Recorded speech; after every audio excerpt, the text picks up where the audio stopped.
Hello, my fellow comic book collectors. It's Alan, the Comic Collector Geek, and this is the Wednesday video where I answer your questions. Each week, people ask me a bunch of questions, and the following week, I answer those questions. This one's got some pretty cool questions. I got actually a ton of stuff that I'm going to show, so you should enjoy this one. The first question comes from Archivist Adrift, who wrote, "Seeing as you're a massive Warren publishing collector, what should people look out for if they wanted to start collecting Warren? That is, what are some good intro level works to grab, as well as what are some grail type of works? What is the hardest Warren to find for you to get?" Okay, so entry level stuff, really easy stuff, and that's cool. Like you can just start off with that are cool, are probably like the Eries and the Creepies. Those are pretty easy to get for the most part. Vampirella would be another one. Obviously, those are kind of the three main titles. That and then Famous Monsters of Filmland would be the other one. If you're more of a comic guy, you'll like the Creepies, Eries, and Vampirellas. If you're more into just horror in general, you'll like the Famous Monsters of Filmland. The way that Warren Publishing presented Famous Monsters of Filmland, for example, is they really got into humor. There was a lot of humor. Like Forrest J. Ackerman had sort of this weird, weird punny kind of humor. You know, he would had a lot of the stills from the movie, so he would annotate them and make them into humorous pieces. And there was a lot of that in Famous Monsters. And so those ones are fairly easy to get. They're out there, and you're not looking at big money. We're anywhere from $5 to $20 kind of level for those books. That'll get you in. Another thing though, if you like sci-fi, you might like 1984 or 1994. Those are the two other kind of big titles. If you're more into the superheroes, you might like Spirit, which was also published by Warren. There's a lot of titles. Some of the things that you should realize with Warren is they had a very extensive back issue collection. So they would actually, if they didn't sell the books, they would have them in their inventory. And when Warren went out of business, well, all that inventory was saved. It was all saved, and they had basically a warehouse sale. So, when we think of comics, we think of, warehouse finds, of whatever random comic it was. And the values of those comics are pretty low because there was a warehouse find of them. Well, imagine every single issue that Warren ever published, there was a warehouse find of it. That's the kind of level we're talking about. So in a way, Warren Publishing is very accessible because of the fact that pretty much most of the stuff was available in their warehouse. Not everything. So there are some rare ones, and I'll get into that with this next part. So really, what makes Warren books more valuable is more about the scarcity of them. So some had lower print runs. Some you only could get through ordering ordering from the company directly. They didn't go to the newsstands. For example, Blazing Combat is one example of that, where it was done with Frank Frazetta art. So if you like Frank Frazetta, great book to get. But the regular issues, they only ran 4 issues, you could get off the newsstand. However, they did an anthology where they kind of bound them all together. And this is quite hard to find, and it was only available through ordering it from the company. So Blazing Combat Anthology is a little bit harder to get. So that's an example of a more difficult one to get. Blazing Combat #1 is also slightly challenging to get. Some of the more obscure titles, I'll show you a couple of those. This is actually relatively easy to find if you know what it is, but you just have to know that it's a Warren. Is one called Freak Out USA, and there was actually several issues of it. I think they were actually going to make a 3rd issue or 4th issue, but it never got published. So Freak Out USA. You can look for #1 and #2 of that. Sometimes it's also known as On the Scene Presents. It's kind of a weird titling thing that they had. Another weird one that they did was Teen Love Stories. There was a few issues of this. I think this is number 3. So there's 3 issues of this. Again, it was a very obscure title, but kind of very 60s. If you really want to get into 60s feel of what was going on in the 60s, this will definitely give you that sense. That's like late 60s, like 1968. Another one that's really cool. They didn't have these in the back issues, so this is a more challenging one to find, is Help magazine. Help magazine was done by Harvey Kurtzman, and it was very similar to Mad. Maybe a little bit more risque than Mad, actually. And also had that Warren feel where they would do like a lot of photos with annotations. So you'll see how they got Caesar saying something. What does he say? By the way, or BVT, don't bet on it. Okay. I don't know what that means, but yeah. So so interesting. They would do this kind of thing. This one's quite hard to find. This is issue number 1. There's a few other key issues within Help magazine, like the very first appearance of Fritz the cat was in Help magazine. So a lot of really cool ones. If you want to find the one with the first appearance of Fritz the cat, it's the one with the bald beetles. That's the way you can see the cover. I think it's issue number 22, I'm pretty sure. So Help magazine. It only ran 26 issues. And then we got another one that's a little bit more obscure, a little harder to find. And these ones and the Help actually both had the same issue. Some reason, the way that they published them, the spines would split pretty much every time. Getting one of these without a spine split, really, really hard. So Wildest Favorite Westerns of Filmland became Wildest Westerns later on, but number 1 is really hard to get. And they would do these things where they would put a little bullet in his head. And it says, "Paladin, are you hurt?" It's like, as I said, this was a very common thing with Warren, where they would annotate these pictures to make them kind of like humorous. So this is issue number 1. That's a little bit harder to get. Another one that's kind of like a grail for Warren collectors. This is the book that kind of started the whole thing, was After Hours. Now, the funny thing is, After Hours 1, which is the very first Warren published book, relatively easy to find. After Hours number 2 and 3, somewhat easy to find. But number 4 is the grail. And the reason number 4 is the grail is basically what happened in After Hours number 4 was they included an article on monsters. You got your nudie book with monsters. Like, what a perfect combination, right? So yeah, they realized that the monsters actually sold. The nudie stuff didn't do so well. Their attempt to mimic Playboy failed, but their attempt to do horror and monsters really appealed to people.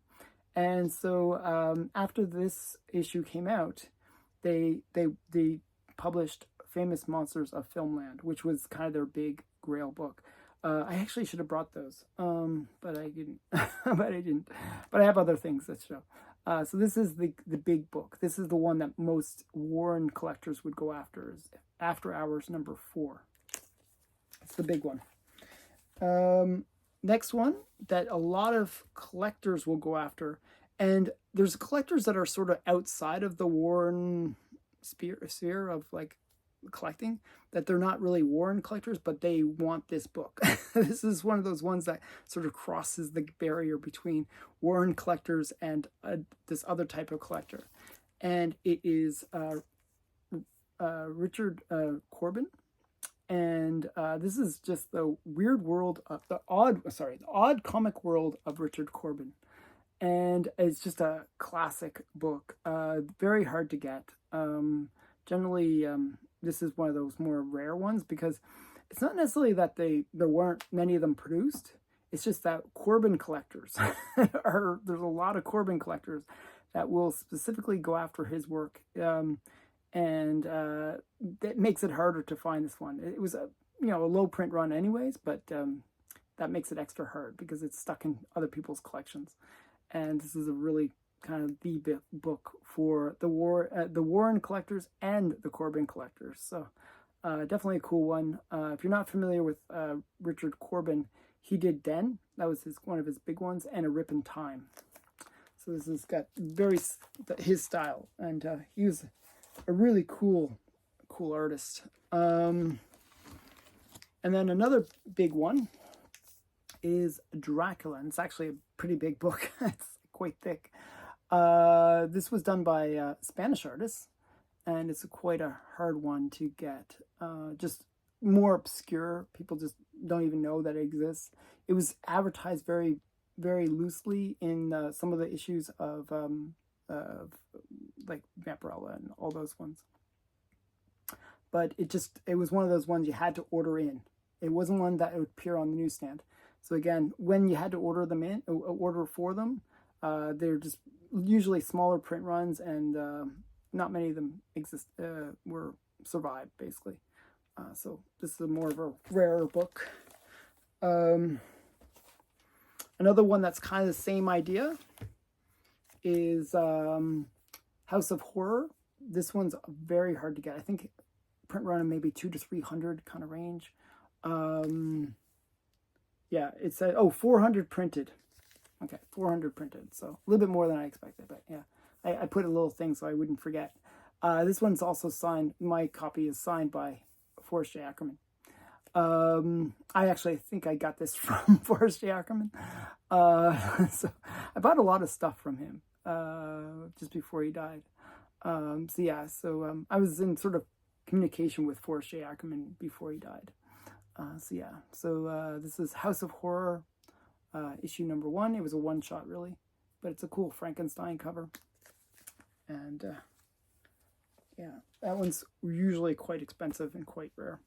Another one that's usually quite expensive and extremely rare is Heidi Saha.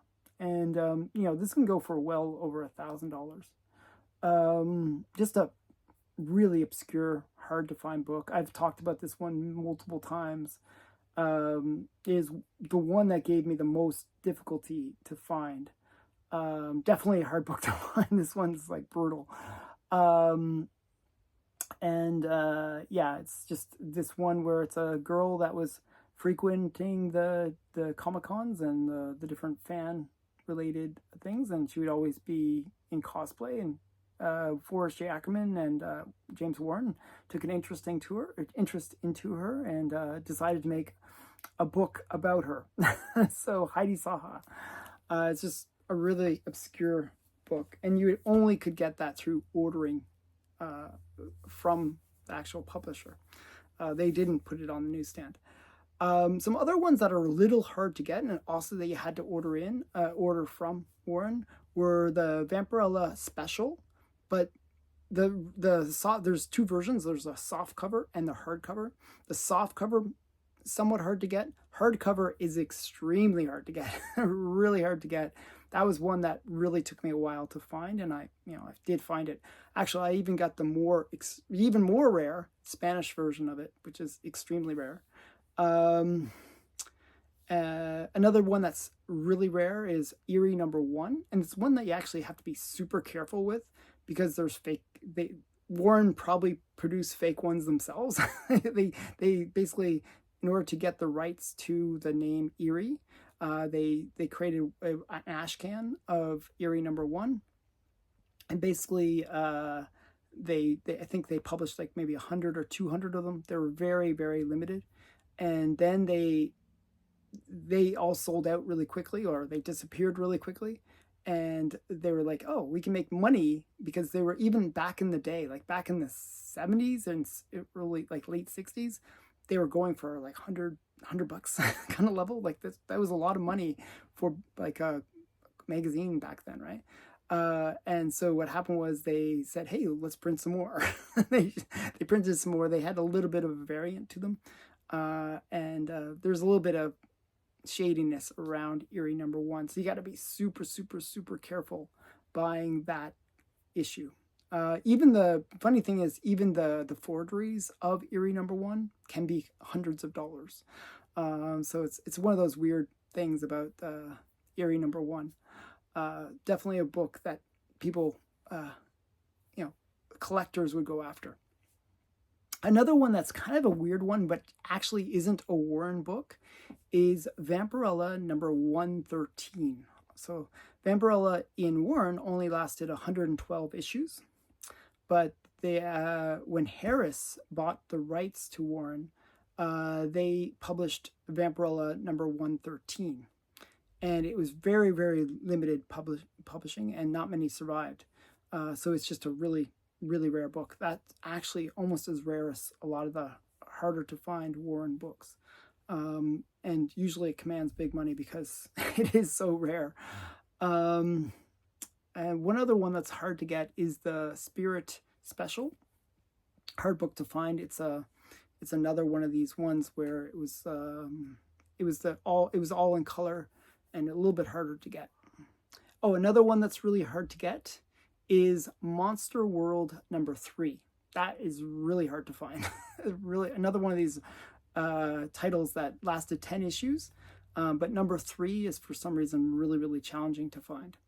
So those are kind of the big ones with Warren. Hopefully you enjoy that. I really should show more of my Warren collection, but it's so awkward. I'm looking at it right now. It's like it's in a closet, and it's just like 3 layers deep, and then 5 layers high of boxes, and then it's like 4 wide. So it's just like really crammed into this little closet, and like pulling things out is actually quite challenging. I actually had to pull a lot of stuff out just to get into that closet. It was crazy. Yeah, so I wish I had a little bit more space. I feel like if I had more space, I could really showcase my stuff better, or at least have access to it a bit better. So yeah, so that's the first question. Hopefully you enjoyed that. Second question comes from Precious T.O. Hi, Alan. Long-time watcher, first-time caller. What would you like to have happen with your collection when you are no longer able to tend to it? So actually, what I was planning on doing is, if I get really old or demented, I want it to be the situation where my collection is not a burden to others, like my family members, I should say. Either if they take an interest by that point, which I hope they do, they can just take over and do whatever they want with it and hopefully enjoy it. If they just want to see the financial benefits of my collection, I'd probably, I have a whole bunch of contacts that will basically say, okay, we'll come over and gather they'll take it all away. They'll just literally box it up and take it away. And they'll probably sell it on like heritage auctions. So I have people that are willing to do that already, that have reached out to me and I've spoken with. So there is, getting rid of this collection is actually fairly easy. That's the one good thing. There's enough value. Like, I mean, I have a lot of garbage. I say garbage when I say garbage, it's like books that are valued under $20. That for most auction houses they're not really interested in that, generals, like that basic stuff. They're more interested in the books that are over $1,000. That's really that's the sweet spot for most auction houses. I have enough of that. Like, I have probably about 1,000 of those kind of level books in this collection. So there's enough of that a big auction house would say, okay, we'll come over, we'll box it up, we'll do all the work, and then we'll sell it for you. So I think that's what would happen. I've already kind of told my wife what to do. If anything should happen to me, that's what she should do with my collection.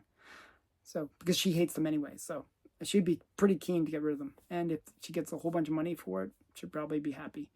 So yeah, that's kind of my thoughts on that. Stepify, Stephen, my friend Stephen, he wrote, other than Wonder Woman related titles, what one Golden Age title would you love completing the most? I'll actually give you 2. and I'm kind of cheating on these in a weird way. One is one that I'm actually kind of close to getting the complete run. I'll grab it. And that's Blonde Phantom. Blonde Phantom is a title I really like. I'd love to get the complete collection of Blonde Phantom. I think I'm missing only about 5 issues or 6 issues, something like that. It's not many that I'm missing. But yeah, I'd love to have all the Blonde Phantom collection. Maybe even less than that. Maybe I'm missing 4, but something like that. It's like not many that I'm missing. It'd be a pretty cool run. Lots of good girl kind of covers. Like, so I've completed Lady Luck. I've completed Wonder Woman. I've completed Sun Girl. I'm almost done completed Moon Girl. And I feel like she's like one of those other characters. Blonde Phantom, not Blonde Phantom, Miss Mask I've completed. The next one to complete would be Blonde Phantom. So I feel like, you know, she's part of those good girl superhero characters from the Golden Age that I'd love to have. Another one that kind of fits that, but I'd actually like it for a slightly different reason, is Black Cat. So Black Cat is one that I love to get the complete run of. It's interesting because it's actually not really one book. And what I mean by that is that it starts out as Black Cat, then becomes Black Cat Westerns, then it's Black Cat Mystery, then it becomes Black Cat again. It's like all over the place in terms of its title, but also it's in terms of its theme. So you'll notice Black Cat, again, it's like another one of these female heroes from the Golden Age. I don't say superheroes because they don't really have superpowers. They just, they're just women that moonlight as as heroes during the, and they get dressed up in their little costumes and fight crime. I like them. I think they're really fun. So but it's not just that. It became a horror title. And I'll give you an example. This is where it becomes like a horror title, and you get it's called Black Cat Mystery now. You see this big cat kind of looming over, and it's got a horror title. Now, there is a grail within the Black Cat Mystery books, which is Black Cat Mystery number 50. That's one of the books that I'd really like to get, and it's probably going to be on my top 10 want list for 2026. It's one of those books that is really high on my want list, that I really would love to own a Black Cat Mystery number 50. It's the radium cover. It's just a classic pre-code horror cover. And I really like the fact that Black Cat went from good girl all the way into horror and then back to good girl. So it's just, it's such an interesting run. I'd love to have the complete run. I'm actually doing things to try to get her many appearances outside of even Black Cat, where I've been collecting Speed comics and other things. So I really do like Black Cat, and I've been trying to gradually add more Black Cat to my collection. So those are some of the ones that I'd be interested in. I can never give one answer. Because there's too many things that I go after. Next question comes from K Munin. A topic that comes up often is the reliance on AI for making comic covers. Do you think comics will one day make a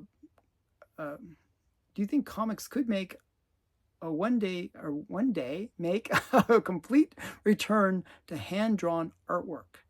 Looking at Golden Age, do you think we will ever see artists like Matt Baker or Alex Schomburg again? Okay, so there's a lot in that.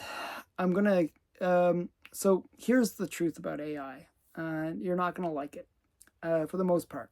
What I see is happening, and this is where it's kind of going. I'm good at seeing the future, especially with technology. AI right now sucks. And even though it sucks, it's actually pretty awesome. if that makes sense. Like, so even though AI really has a lot of flaws with it, it's bad with fingers, it's like it does like a whole bunch of little mistakes. It can do wonky faces in the backgrounds. It can do things that it lacks consistency of understanding what a character looks like. Like it'll kind of have too much variation between one character, using the character one way and then another. It There's a bunch of little things that it's bad at. Those things that it's bad at now, give it a year, give it maybe 2 years, will be worked out. Those things won't be a problem anymore. So AI art will be so much better in the next 2 years that a lot of the wonkiness will be gone. Give it another 5 years, it'll be so good that it'll actually come up with its own unique art styles. Or you can feed it, you can say, hey, I want Alex Schomburg art style. You can already do that now, but you can train it on Alex Schomburg art or Matt Baker art, and you can have it replicate that kind of art style. So that's where it is now. In 5 years, it'll come up with its own art styles, or you can tell it, say, Matt Baker art style, and then blah, blah, blah, and it'll do whatever art style you like. Now, where I see the technology going in that in that time period is a couple things I think will happen. Artists will push back on this. They're already pushing back on it. And what you will see is artists saying, hey, look, we're losing, losing our bread and butter here. The only way artists can sort of remain relevant is they develop their own unique styles. And I think of people like Adam Hughes or Matt Baker, Alex Schomburg, or J. Scott Campbell, or Scotty Young, like ones, or Bruce Timm, like ones that have really, really unique art styles.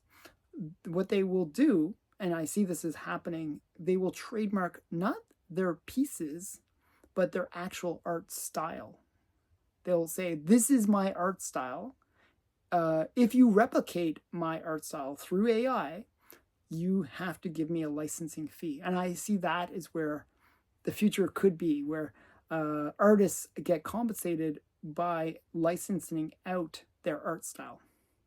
And then the objective for artists is really to develop a unique style and really develop a sense of creativity where they can basically get that trademarked and sold through these AI, replication things. And I really do see that as where things are going. However, there's always a weird kind of pushback within the public space as well with anything. If you look at goods that were made by machine versus handmade, they would literally put like handmade stamps on things, and a lot of the time, like I remember going to a Canadian gift store. If you ever go to Niagara Falls, you'll understand what I'm talking about here. But if you go to Niagara Falls, Canada, it is like very tacky in many ways. You have like these like sort of theme park related like little buildings, like where they have like scary zones and different things, or 3D movie thing or something like that. But then you have all these like gift shops, souvenir shops, they would call them. And you go in and you see like these little plasticky dolls that look like Eskimos or something cheesy representing Canada. And it's just like all touristy knickknacks, right? But they literally have like some little plastic thing, and you can tell like somebody maybe dabbed some paint on it or something like that. And then they'll put like a stamp saying handmade, or like that kind of level of like craftsmanship. And the reason they do that is probably somebody did dab some paint on it. But the reason they do that is people like the concept of something being made by hand. Probably making it through a machine is actually better. You can get consistent quality. But the idea is this, that the reason people like handmade is they like that flaw.